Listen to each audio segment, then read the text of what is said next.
Was it your dream to become a star or be in a girl group?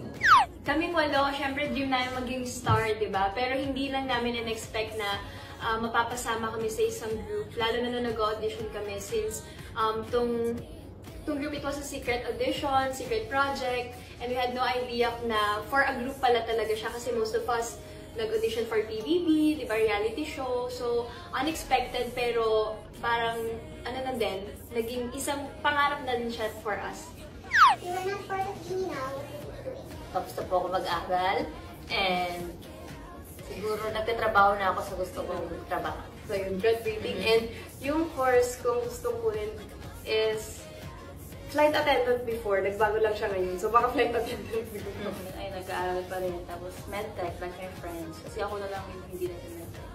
Friendship goals. Squad goals. Ako naman, kung hindi ako Dini, siguro pinursu ko na yung dream ko na maging reporter. Wow! Ako siguro nag-aaral pa rin and choir member pa rin. Either naglo-law or nag-business. Wala, hindi nag-business na ng volleyball. Sorry. Ako naman, siguro nag-aaral pa rin ngayon, mga 4th year college na gano'n. Flight attendant.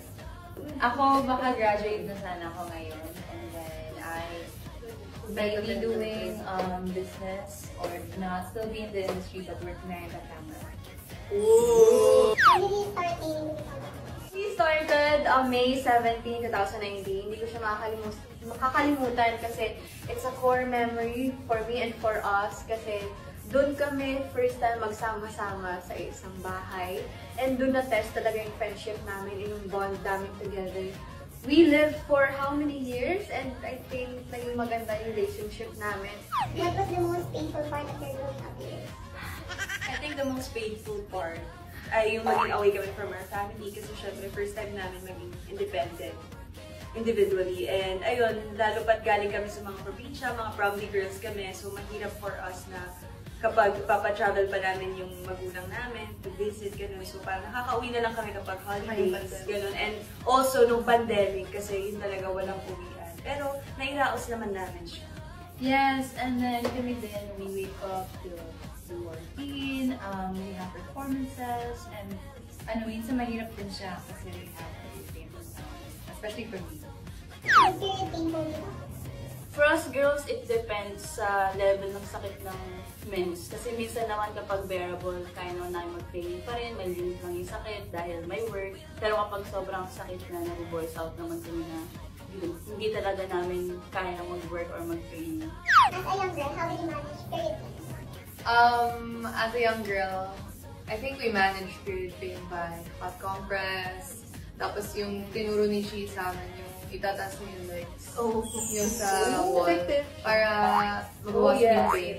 Actually, effective siya, super. And then, ano pa ba?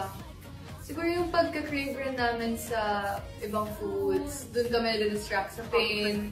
Ayun. And syempre yung mga pain meds, they're a big part of relieving the pain sa cramps namin. Sa lower back and the buson. What are your realizations about period pain? Yes, with period pain, it can really be painful sometimes. And sometimes we experience spasms, but like, well, after all, it's a muscle. So is puson a muscle? Puson is like a muscle. Like a muscle, work it out, sis. Love them.